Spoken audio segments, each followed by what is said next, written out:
maikling kwentong halimbawa ng parabola. Sa isang maliit na nayon, mayroong isang matandang magsasaka na may 2 anak. Parehong masisipag at matulungin ang mga anak, ngunit magkaiba ang kanilang ugali.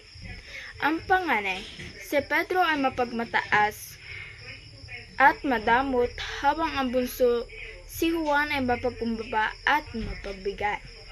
Isang araw, nagkasakit ang matandang magsasaka.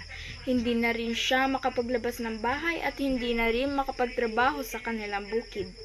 Nag-alala ang 2 anak at naisip kung paano nila matutulungan ang kanilang ama. Si Pedro, na may mas malaking lupain, ay nag-isip na kailangan niyang magtrabaho ng masipag upang mabuhay ang kanilang pamilya. Ngunit, hindi niya naisip na tulungan ang kanyang ama. Sa halip, nagtrabaho lang siya sa kanyang bukid at hindi man lang binisita ang kanyang ama. Si Juan, na may maliit na lupain, ay nag-isip kung paano niya matutulungan ang kanyang ama. Naisip niya na hindi niya kaya magtrabaho ng masipag katulad ni Pedro. Ngunit maaari naman niyang alagaan ang kanyang ama, kaya naman araw-araw niyang binibisita ni Juan ang kanyang ama at inaalagaan siya. Nang makalipas ang ilang linggo, namatay ang matandang magsasaka. Nag-usap ang 2 anak tungkol sa paghati ng kanilang mga mana.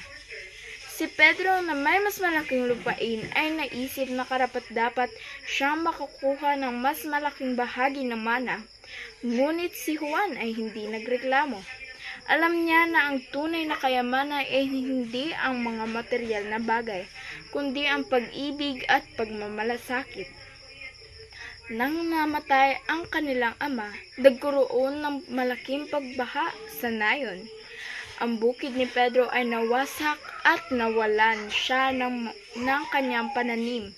Ngunit ang maliit na bukid ni Juan ay hindi naapektuhan ng baha. Ang mga tao sa nayon ay tumulong